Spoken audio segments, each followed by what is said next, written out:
Possible spirit at the Randolph house in Pulaski, Virginia, 1990. After seeing your video on the Randolph house, I decided to reach out about my encounter my mother had while working there in the 90s. According to her, that place is definitely haunted. My mother was the only medical technician at the hospital. She worked there for many years and saw a lot of strange stuff. But one story always stood out to me. The top floor of the facility was used as storage. My mother would often get sent up there to get something. She'd usually take the elevator to go up there since it was easier to carry things back down that way. One night she went up to get something, and when she got back on the elevator, there was a woman on it. At the time, it didn't occur to her that she would have to have seen this woman get on the elevator since it left the top floor. The woman would have had to have been in the room she had just stepped off into. They went back down to the first floor. The lady never said anything. My mother told her to have a good night and got off the elevator. She started to walk around the corner, and that's when it hit her. There was no way that lady could have gotten onto the elevator. My mother then turned back around and walked back to the elevator. The elevator was empty. She then looked around and didn't see the lady. There was nowhere she could have walked off to without going by my mother, since it's a straight hall. My mother then asked some of the other staff that were on the floor working at the desk if they had saw a woman get off the elevator. That's when they told her that people have been seeing a woman on the elevator for many years. People don't know if she's someone who worked there, a patient, or what. My mother never thought the spirit was evil or anything like that. But I think what happened has always spooked. This story, this next one, is a bit special to me because, well, it happened to me. It's about a possible woman in white sighting that I had during the COVID lockdown of 2020. So I can't remember exactly when this was during the COVID lockdown. I think it was sometime in the beginning. There was an emergency for work and I had to drive in. We'd been working from home for maybe a few weeks at the time, and I hadn't really been out in a while other than, to go to the grocery store and stuff. It was very early, and I was driving in, and I didn't see a single car on the road. Most likely because it was early and during the lockdown. I was stopped at a stoplight when out of the corner of my eye, I saw this woman walking down the sidewalk in a paper-thin looking dress, dressed all in white and just walking down the street into the park. I remember thinking, well, that's odd. Here it is, cold, rainy, and still dark outside, and this woman's walking around with no jacket on, nothing. It just didn't make a lot of sense. So I looked back up at the light to see if I could go yet, but it was still red. And then I looked back to see what that lady was up to, just because, thought it was odd. And I didn't see her. She was gone. There was no trace of her. And that whole area was completely flat. You could see for probably about a mile stretch. And I just kind of shrugged at the time and drove off.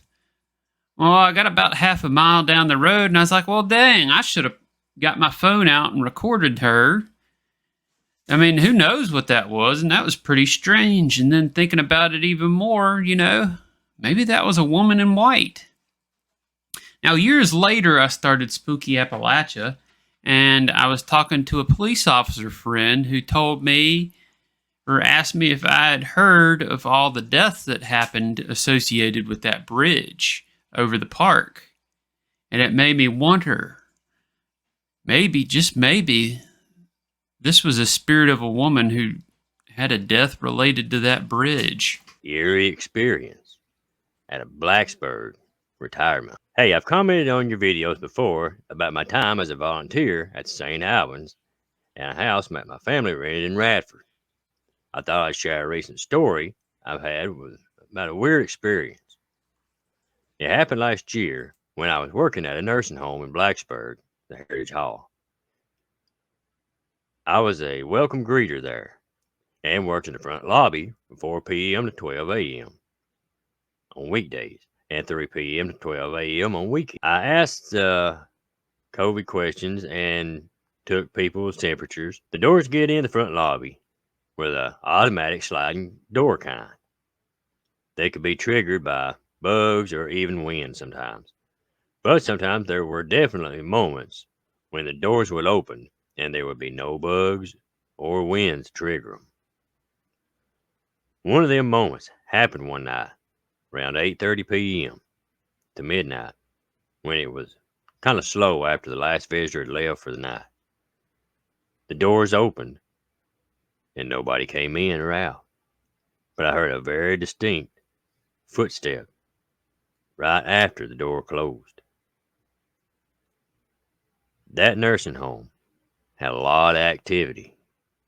The CNAs and nurses told me about a few incidents they had. One CNA said she was in a patient's room and heard somebody knocking from the bathroom window. And when she was trying to help a patient to the bathroom, the door came open by itself. There was another night where a nurse kept seeing black shadows out of the corner of her eye. Then, one CNA, who was doing classes through the nursing home, mentioned how the night after a patient had passed on, the call button kept coming on in the next room where the patient had died. When the patient started to actively pass, they'd always move them to the rehab part of the nursing home. So the room that patient was in, it was in that part of the nursing home. Encounter with a doppelganger at St. Albans Sanitarium in Radford, Virginia. It took place in July of 2022. I was with my group on an investigation at St. Albans.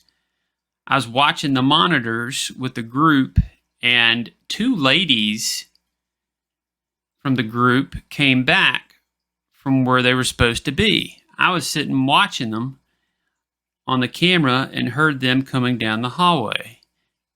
This struck me as odd since they hadn't moved from where they were at on the camera. They were still in the room where they were supposed to be. And then at the same time, they came up and looked at me saying, "I've seen people." Then they turned around and walked back. There were 3 other people in the group that witnessed this, and I can't really explain what happened, but it was incredibly freaky. We were pretty sure they were doppelgangers, and I thought y'all would enjoy this story. Thank you very much. Phantom group member at St. Albans Sanitarium, Halloween 2014. So this happened around the time I started volunteering at St. Albans. It was Halloween night, and I was working at the haunted house attraction. I was stationed on the second floor, halfway in a ghost costume. When people would come in, I was to jump out and scream at them and try to scare them. That night, one of my daughters told me she was going to be coming with her new boyfriend, who I'd never met. She said he had been, talking a lot of smack and saying that he's one of them people that stuff just don't scare him, and asked if I could get him good. They made it to me about 30 minutes till closing. I know it's them because I hear my daughter giggling, so I tell myself to get ready. Well, I'm hiding in the room looking out through a little hole waiting. I see 2 young men, my daughter and another girl, start to go by. I stuck my head out of the hole in the wall and went, "Blah!" to scare them, then chased them down the hall. I decided to focus on going after the 2 young men, knowing one of them was my daughter's boyfriend, so I didn't pay much attention to the 2 girls. I must have done a good job because they both screeched like little girls, and they run down the hall to where my partner directed them down the stairwell. As they were going down the stairwell, I walked up to my partner and pointed out who my daughter was, that it's her, not the quiet one, but the one that's laughing like a fool. I turned around and go back down the hall. My daughter then comes up to me and hugged me, then said, "You got him good, Mama." The girl was still behind her, so I waved at her and introduced myself. The girl, for some reason, just looked like she was bored to death. She looked like an average middle school girl wearing jeans and a hoodie, kind of pouty looking. A few days later, I talked to my daughter. I asked if they liked the event and if they had a good time. She explained that they did. So then I asked about the girl that she had with her. I asked if she had any fun at all because she looked so bored. My daughter asked, "Wait, what girl?" I said, "I guess the other guy's girlfriend." My daughter said, "Mom, they weren't anybody else with us. It was just the three of us. My daughter and the two boys. I know I saw this girl. I know she was there. But to this day, I still double check when I look at groups and I wonder." These next two stories took place at Engles Castle in Radford, Virginia. The people who sent them in did not send dates, but I'll go ahead and get into them. Hello, I saw your post on the We Are Radford Facebook group for Engles Castle. I first want to say I really enjoyed the video. It got me thinking, though, that I used to float down the river fishing, going past that place for years. Many times now, I've seen a lady in the window just staring out at the river. I always thought she lived there till I saw your video and learned that nobody lives there right now. I think that could have been the lady in the mirror that you mentioned. Maybe next time I'll try and get a photo. And the other one is, Engles Castle is definitely haunted. I can say that for sure. My friend lives down there, and we used to go run around the field behind it when we were kids. We both swore every time we would be in the field, we'd look up to the top window facing the road and see a lady staring at us from the window. We would also see weird animals wandering around the property like cats, dogs, and foxes, and if you would follow them, they'd go around a corner and just be completely gone. Mail carrier, saved by a spirit. So I was delivering mail. Now this was approximately 2002 or so. Can't really remember exactly which year, but somewhere in the early 2000s. Anyway, I was carrying mail on a downtown route. The route was divided into different sections called walks or loops. On that particular loop, I would park at, what was at the time a bookstore for Virginia Tech. It was located on the corner right across from Main Street from the church building that now houses a fish taco place. Now, that particular loop would loop down Main Street. Then I'd cross Main Street and go up Roanoke Street, about a block. Then go right for a block down Church Street. Then right on the Lee Street for a block and down Main Street. Basically, I would make a big loop behind where the fish place is. Then come down Lee Street, and the fish building was the last stop for the loop. Back then, the back part of the parking lot of what is now the fish taco place, it's kind of between that and what is now Blackburg Tavern. There's a tiny little building that once housed a taxi company, but in the early 2000s served as an office to the bar that was there. On the front of this little building, by the front door, there was a mailbox for the lady and, for her business. The lady that ran the bar had 3 big guard dogs, and they was quite protective of the little office building. Now, I'd made it a habit to look at the parking lot as I was walking down Lee Street approaching the business to see if the dogs were out. If they were, I'd know not to go onto the property to avoid the dogs. Well, that particular summer day, it was a Saturday, I came down Lee as usual. Took a look to see if the dogs were out and didn't see any of them anywhere. Seeing that the coast was clear, I walked across the parking lot behind the old church building. I walked up the concrete steps, up to the building, to the tiny porch on the building, and placed the mail for that day for the bar into the mailbox.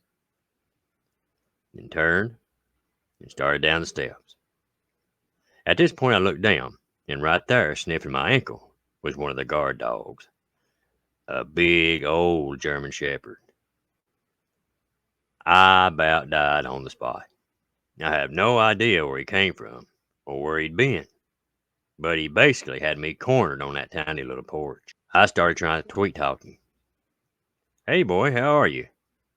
What a good, handsome boy you are. I somehow managed to ease down the steps, slowly backing up, trying to ease my way away from this dog. Every step I took, that dog stayed right with me. Crouched over, lip curled in a snarl, showing me his teeth. And he gave me one low growl. Well, I kept backing up, and I backed across the building, across the parking lot towards Main Street, fighting every urge to run because I knew that running or making any kind of sudden movements would be a mistake. I kept backing away at what was going on, and I'd soon be up the sidewalk of Main Street and would have no place to go except into busy Main Street. I could hear the cars going past behind me. I was getting more scared by the second. But if I was going to get mauled or first ran over, anything, I would probably get run over by walking blindly backward into the street. At about this point, I remember hoping somebody driving by would see what was going on and stop the hell. Hoping somebody, anybody, would see me and help me. I distinctly remember thinking, I may have even said it out loud, honestly. I can't remember. But my thoughts were, help me, Jesus. Then all of a sudden, lo and behold, there was a young man standing beside me on my right side. He very calmly said to the dog, Hey, easy there, boy. Everything's okay. Ain't no need for all that. Let me tell you, just like that dog went from snarling and snapping to me to rolling over in submission to the young man, who proceeded to reach down and pet the dog. This dog, who was known for being a very fierce guard dog, was now bowing to this young man with the gentle voice, looking for all the world like the sweetest little puppy you'd ever see on earth. At this point, the lady that owned both the business and the dog come out. She walked over and retrieved her dog, apologizing. Now here is where things get interesting. Now, I can believe that this young man could have very easily approached me without me seeing him because my eyes and attention were completely on the dog. What I don't know or can answer is, when the lady come out to get the dog, I looked at her while she was talking. And I looked back over to tell the young man, my hero, thank you for helping me. I wanted to get his name. But he was just gone. Now, like I said, he easily could have showed up unnoticed by me. But there's no way at all he could have walked away and not be able to see him. Where all this ended up at, I had a clear view of both the parking area and behind the building, the sidewalk in front of me, and at least a block up Lee Street. And this young man was nowhere to be seen.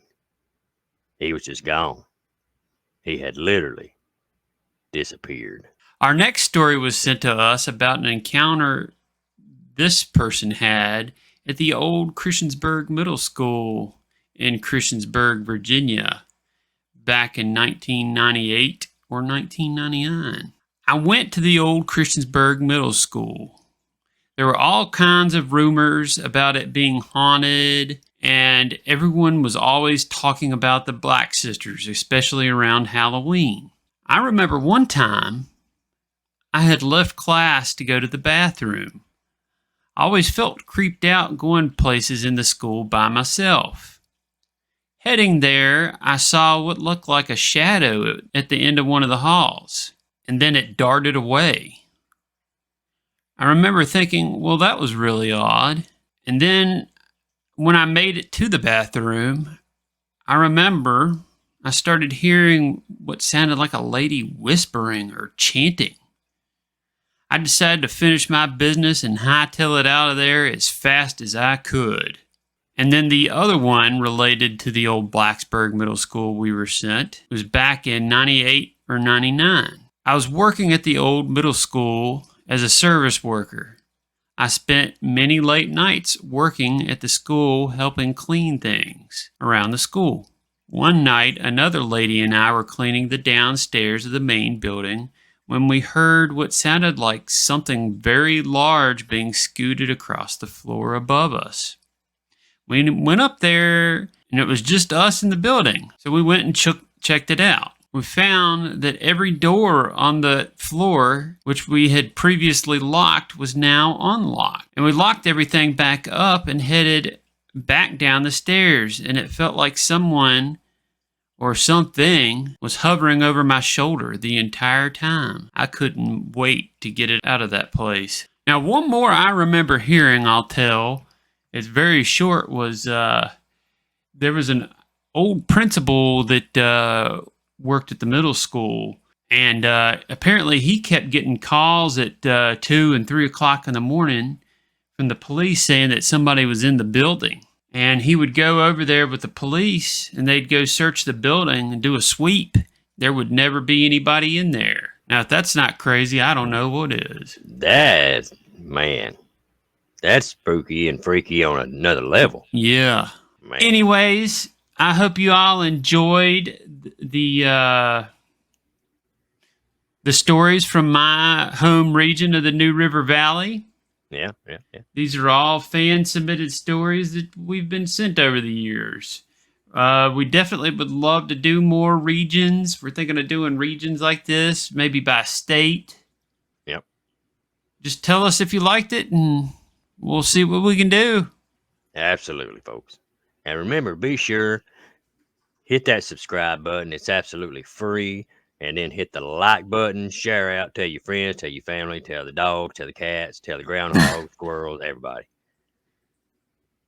And also, if you have a story, be sure and send it in to our email, spookyappalachia@gmail.com, or you can send it to Spooky Appalachia at P.O. Box 569, Radford, Virginia, 24143.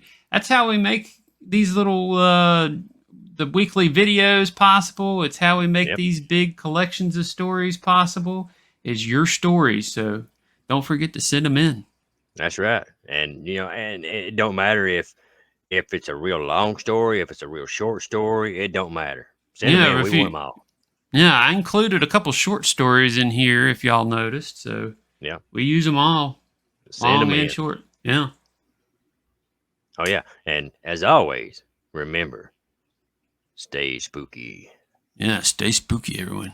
And good night.